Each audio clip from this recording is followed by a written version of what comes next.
Welcome to episode 4, Shapiro's Rooted in American Craft. I am Matt, alongside my older sister, Elena.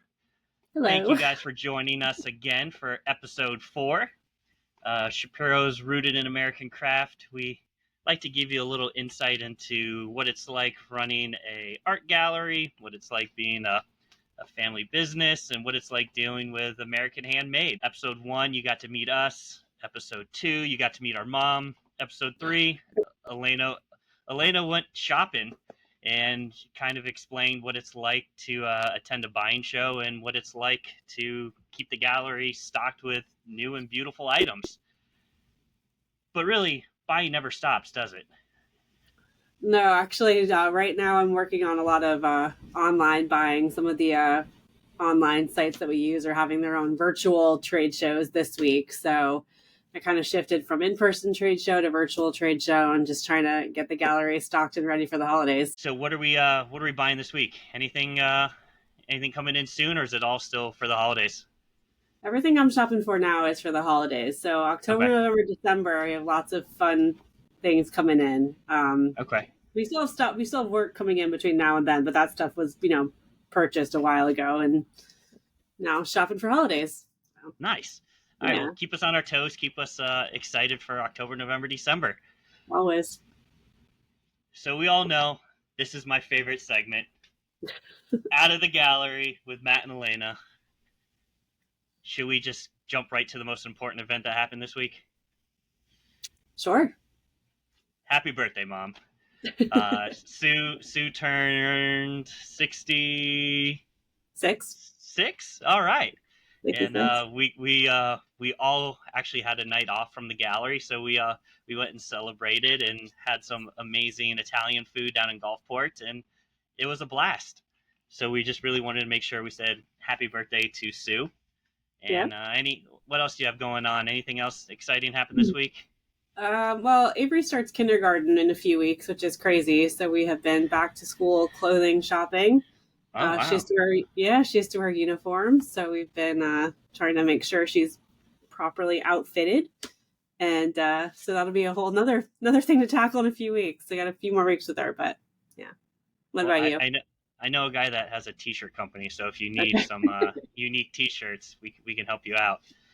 Actually, this week, with Avery going back to elementary school, I also coach high school soccer, so we started our off-season conditioning. So it's good to get the team back together and reconnect with all the kids, and that craziness begins now and runs through January. So I'm sure throughout the next few podcasts, I'll definitely keep you guys updated on what's going on in the soccer world as well.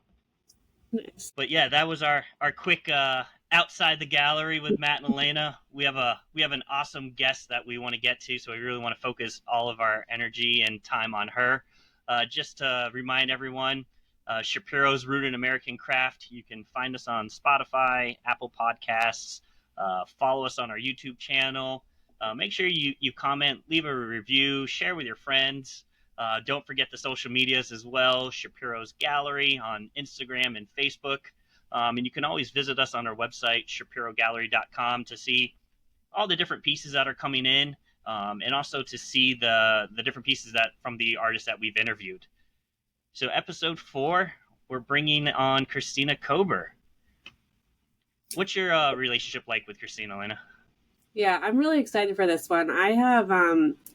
I met Christina about 9 years ago at an outdoor art show in downtown St. Pete. I was holiday shopping for my sister-in-law, and I stumbled across her booth, and she makes these really cool, she makes a lot of jewelry with quotes and words on it. She has a whole pretty diamond dusted line that we also carry, and she just has a really special look to her work. So I'm really excited to have her on the podcast, have you all get to meet her. I know many of you have bought her work from us. We've sold a ton of it.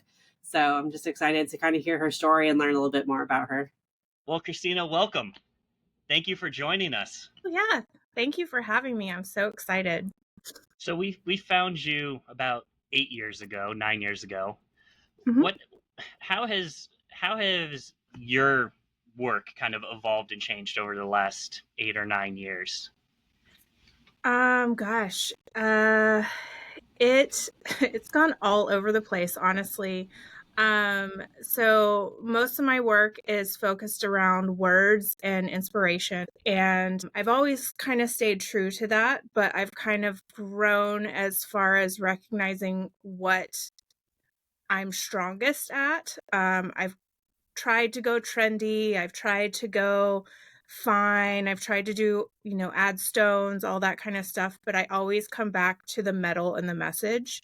And that's, I just expand on that as much as I can. I mean, there's a lot of us out there that do message jewelry. So I always try to put my own unique spin on it so it doesn't look like everybody else. What is it of the messages that you're drawn to? So it actually started with fortune cookies. It's so random. But when I was little, like every weekend, my parents, we'd go out to dinner and my parents would be like, "Where do you want to go?" And I'd be like, "I want fortune cookies." So obviously we'd go have Chinese food. And I loved those messages that you would get, and I would save all of them. And they all, like, I remembered every time I got them, I had a box just like full of fortune cookie messages. And when I started making jewelry, I wanted to incorporate that into my work. So it's kind of come from that. And then seeing jewelry being such it's a visual piece that you can see and remind yourself to be brave, or a funny joke that a friend and you have. So it's something that's very tangible. And those words are stronger because, they mean something to you. And just a And fun fact for everyone listening, when we get orders from Christina, when she ships them to the gallery, she does include little fortune cookies in the box with it. So I think it's a nice little, since that's where all, like you said, it all started, it's fun that you kind of incorporate that into your packaging. So I like that part of it. Thank you. so the materials that you've chosen for your pieces, Mhm. what metals are you using, and what was your reason for choosing the different metals that you've chosen? So I use solid sterling silver. Um, Obviously, the cost is great on it compared to like solid metals. It's easy to work with. Um, the downside to it, obviously, is that it does tarnish over time. But that's kind of where everything started. I always wanted to incorporate gold. As you can see, I love gold. Like everything I wear is gold. But the price of gold is all over the place. When I started, it was really low, and then it like jumped crazily after Katrina hit. So I've always tried to find a high quality way to do gold. So I played around with plating, because the way that I make the jewelry, gold filled isn't necessarily the best um, for the final product. So a lot of it I make in brass and then or copper, and then I have it heavy gold plated. And that just means it's like a process of adding gold to the surface after the piece is completely done. I do the heaviest gold plating that my plating company will allow me. If they'd let me triple it, I would. But basically, it makes it so that gold is on the surface. It looks like gold. Um, and it lasts a long time. Usually, a lot of my pieces I've been wearing for years and years, and I still haven't had to have them replated. Now, you mentioned that sterling silver is what you started with, and we Mhm. are located in Florida, and the biggest thing we hear from people is sterling tarnishes. Mhm. Any tips as an expert in the field that you can give us and our customers on how to keep their jewelry from tarnishing so much? Wear gold. No, just kidding. Um, so probably, I mean, the the best advice I can give is prevention. So as soon as you take off your piece of silver jewelry, use a polishing cloth and wipe it down. I don't recommend using like the tarnish removing liquids because those actually eat into the surface of the silver and it wears down the finish, and it can also really hurt the metal. Um, over a long period of time, a polishing cloth is probably your best tool, your best bet, but, you know, unfortunately, it happens, and there isn't much you can do to stop it per se, but like I said, prevention is really your best bet. Yeah. Thank you. Yeah, we get that question a lot, and Yeah, people I'm look sure. at sterling. They go, "I don't want." I go, "It's not hard to clean, you know." And you No. just gave us some really good tips on how to keep your jewelry shiny and how to prevent it from turning black on you. Yeah. So we've been having carrying your work in the gallery for 8 or 9 years. Is that when you started? When did Christina Kober, the artist, come to be? Oh gosh. I mean, I've always kind of been into the arts. I started out, I mean, when I was little, I was like dancing, and then I would like make, macrame braided things and beads and stuff for my friends when I was in like middle school. And then I really fell into the jewelry industry right when I graduated college around 2004. My dad owned a jeweler supply store. So I was working for him, and all these people were coming in that were not professionals. They were doing it as a hobby and they were having so much fun. And I was looking for a creative outlet, and I was like, I might as well just take a class, see what happens. And so that was 20 years ago. Um, and then, so I took a class and I was hooked. I couldn't stop. And luckily, I worked at a jeweler supply store. So we had, working jewelers coming in. So I'd be working on a project and I'd be like, how would you handle this? And I really learned a lot from our customers and my dad and my coworkers. And then in 2007 was when because my dad always told me you have to have, if you're going to sell anything, you have to have a state sales and use tax number and you need to have a business card. So I had my sales and use tax number, I had my business card, and I was off.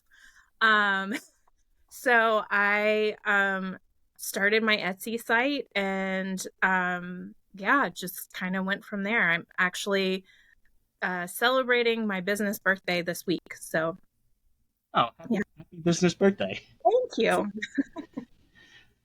So, do you think you did you get your inspiration to start your company growing up in a family business, or had you always decided that you wanted was jewelry always part of your life? I guess is that if that makes any sense. Yeah, no, it wasn't. So Okay. I had worked for my dad since I was like 9, honestly. Like in the summers, we didn't have like childcare necessarily, so I'd either go with my mom to work or I'd go with my dad, and I prefer going with my dad because they kind of leave me alone.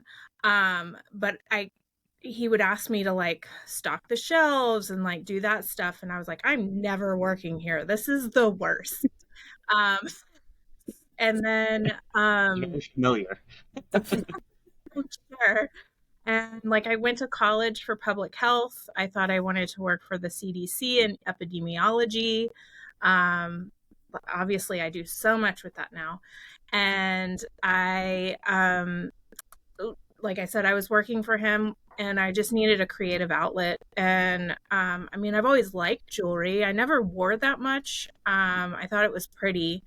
But then when I kind of saw how you could put words, and I really love folding and playing with metal, that really like hooked me. I was like inspired to see what else I could do. That's awesome. So yeah. Yeah, I think it's really interesting as being the kids of an artist and the kids of family business and growing up in it. Elena and I both were we want nothing to do with the gallery. The gallery is Mhm. not, that's not our future.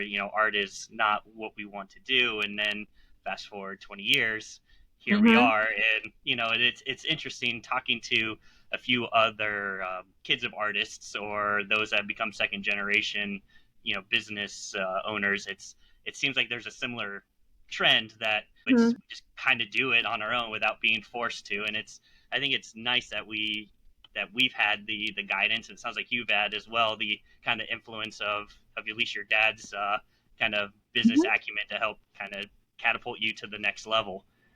We always, like to tell people that everything's handmade that we sell. It's handcrafted. So how many people do you have working with you? Like, what's a typical day like in your studio?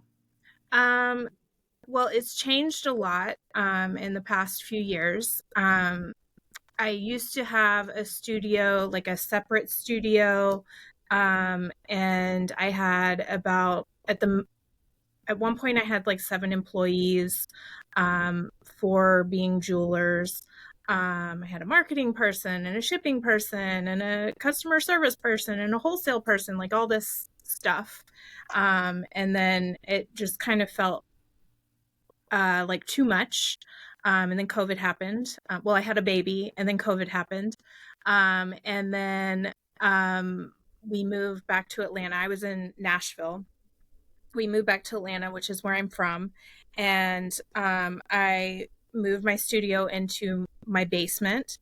And it is now myself and 2 errands. We have an Aaron who does like our wholesale customer service, and like order management and everything. And she's actually remote. And then I have a jeweler, Erin, who comes in currently 3 days a week just because it's summer, it's not as busy. And she helps with production. So typical day, I come downstairs. And I try to get dressed. That's one big thing for me, because if I'm not dressed, I don't feel like I'm going to be productive. And I'll usually answer emails, see if we have any rush orders, anything that's urgent. And then I will cut the materials that we need for the orders and stamp everything. And then when Erin comes, she'll start like finishing it and making it for me. And then I will start working on, we work with like a marketing, like a team of women who contract marketing for us. So I'll work on stuff with them. I'll do updates to our website. Um, I mean, all the different things. And then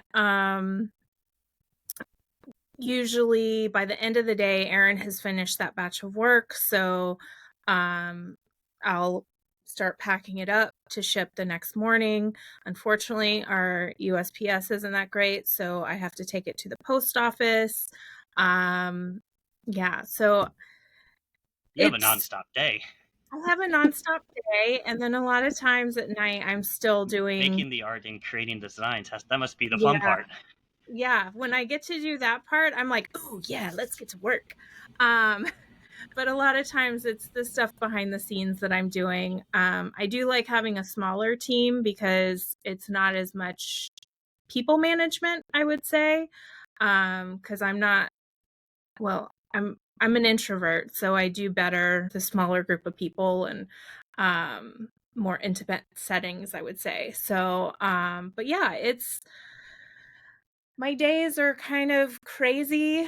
I never know what's going to happen because every once in a while, I'll have like the random, like, I need this tomorrow. Can you make it for me? And I'm like, oh my gosh, yes, we'll make it for you. And then I'm like, oh my gosh, why did I say yes? And then the other thing is like inspiration will just like randomly hit. And then I have to like stop everything and go make that new design, and just, I'm all over the place. So Elena just got back from a buying show, and Mhm. last week our episode was all about what it's like to be a buyer and to fill the gallery. what's it like for you being an artist that sells to galleries across the country, and what's it like if you've ever like come across your jewelry unexpectedly on somebody? I mean, I love partnering with retailers. Because for me, it's really about building relationships, telling stories. And I love when I can meet retail partners that feel the same. And they are close with their customers. So, through them, I get to hear their customer stories. Um, when I first started wholesale, it was more about like, oh, I want to get into like every store in the state, every state.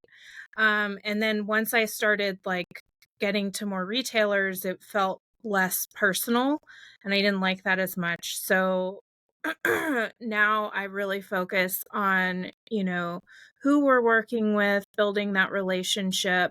And I like that it's like an extension of my brand. I know that my retail partners are um care about their customers and they're going to treat them well cuz like that's a big thing for me is customer service and I want to make sure that whoever's wearing my jewelry has a wonderful experience. Um I have had some very random instances of seeing people in my jewelry. My husband and I gosh, this was 6 years ago, I think. We were in Mexico, and I my husband was like, "I think that person has your fortune cookie necklace on because it is kind of it's a different looking piece. It's not like some of my other pieces where it's just like a disc necklace or, like a cuff bracelet." And sure enough, she had on my fortune cookie necklace. So after I had a couple drinks, I like went up to and I got bold enough. I went up to her and I was like, "Oh my gosh, I just have to tell you, I am so excited. Like I made that necklace." And she like freaked out. One of her best friends had given it to her. She like took a selfie with me. And it was just really, really cool moment because I had never like I mean, I see my friends wearing my jewelry all the time, but like a complete stranger in a different country, that was pretty crazy. Um, and then I've also I partner with a singer-songwriter, and one of the pieces I make for her has gotten on TV onto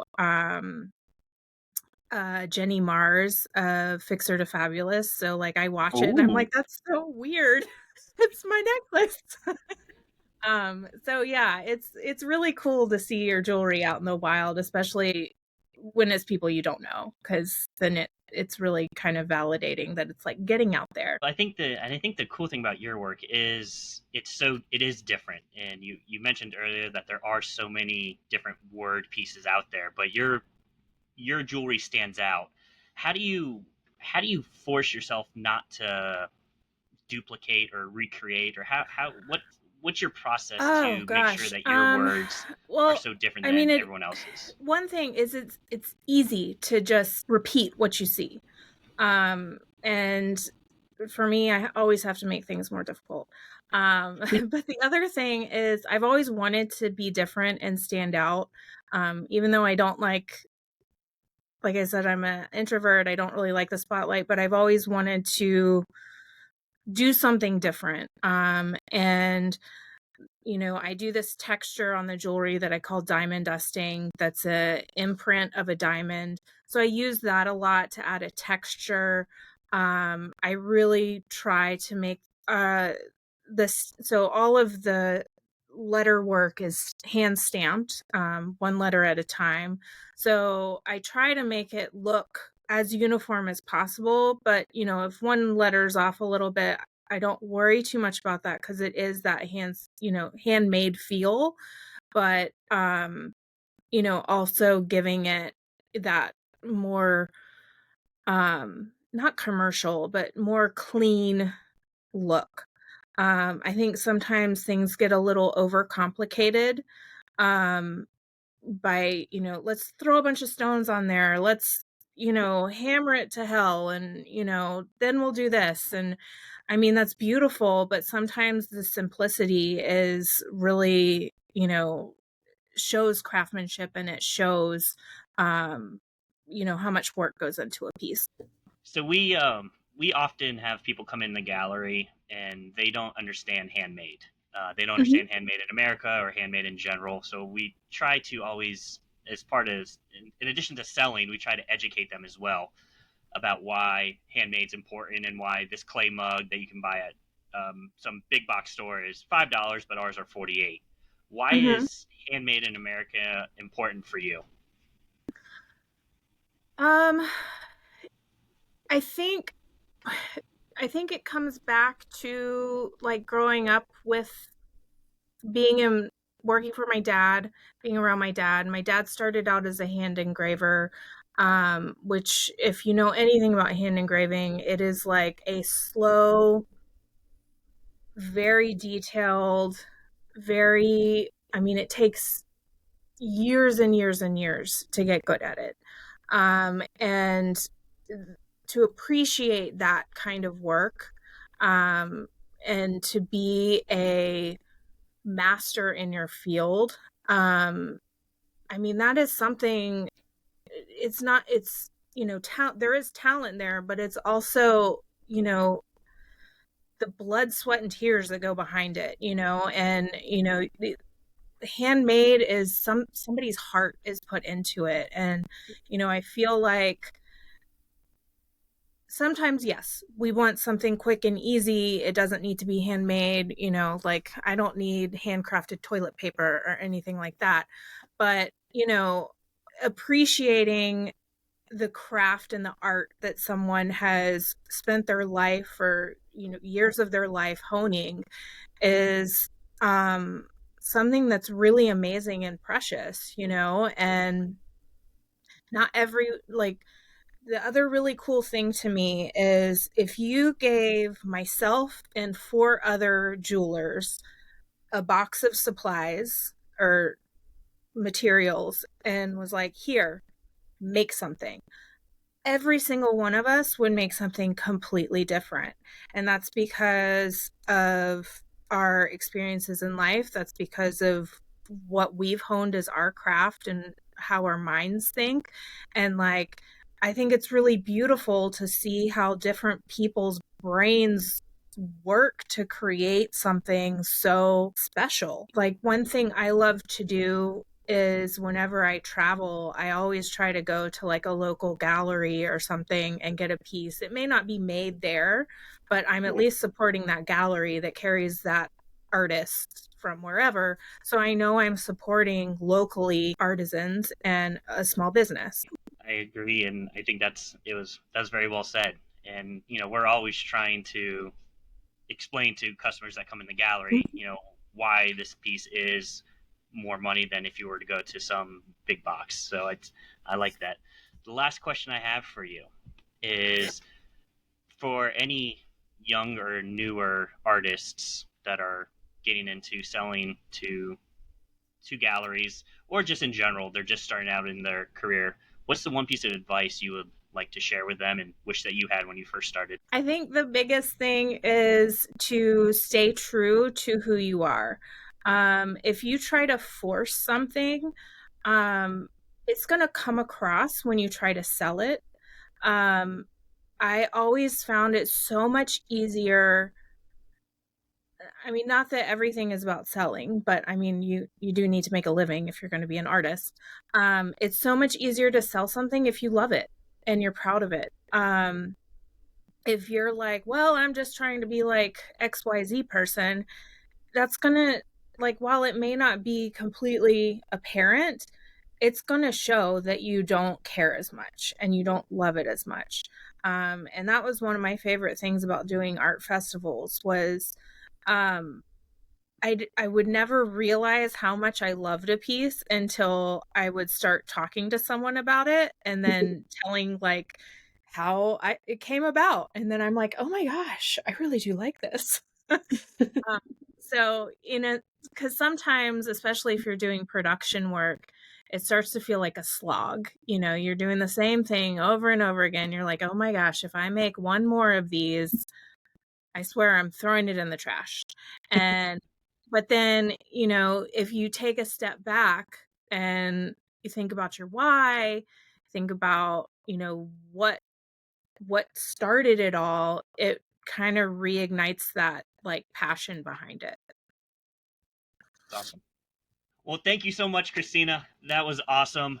I think it's really interesting how many families have second generations in some capacity continuing on their legacy. With Christina, with her dad who owned the jewelry supply store, Yeah. with us who have kind of learned from our parents. And I think it's very ironic that none of us wanted anything to do with either business growing up. So it's fun, and I think that's the interesting thing about this industry is that it's really is a family small business, and we all, whether we're relatives and by blood or just through the relationship we build, it really is a family like atmosphere in the industry, which leads us to episode 5 coming up next week.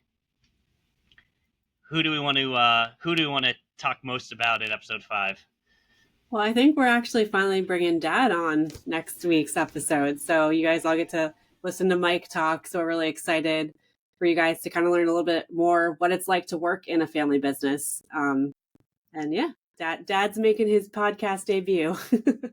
All right. Well, make sure you guys like, subscribe. You can find us on Spotify, on Apple Podcasts, on YouTube. Click that little heart, click that bell, click that notification. Make sure you hear about it because every Thursday we're dropping a new episode. That's Shapiro's Rooted in American Craft. Also follow us on Instagram and Facebook, and we'll tease some clips of the upcoming episodes each week. Shapiro's Rooted in American Craft, Shapiro's Gallery, SHAPIRO'S.gallery.com. You guys know what to do. Share it, like it, talk to your friends, tell your friends, show your neighbor, whoever you know. Get the word out there. We're having a blast with this. I'm really excited for how the first 4 episodes have turned out, and excited for next week when we finally get to bring Dad on. So, anything else we want to talk about? Anything we want to touch base on? Just really quick, if you're interested in seeing some of Christina's work, I do have a ton of it on our website. So head on over to SHAPIRO'Sgallery.com under jewelry. If you go into the words section, you'll see a lot of her pieces there. And we'll also put some up on our YouTube channel as well, just so if you're not familiar with what her actual work is, you can kind of see what it is. So I just want to throw that out there as well. Well, a huge thank you to Christina. Yes, thank Elena, you. Awesome episode. It's another week, another one down. Here's on to next week. Until then, see you guys. Bye.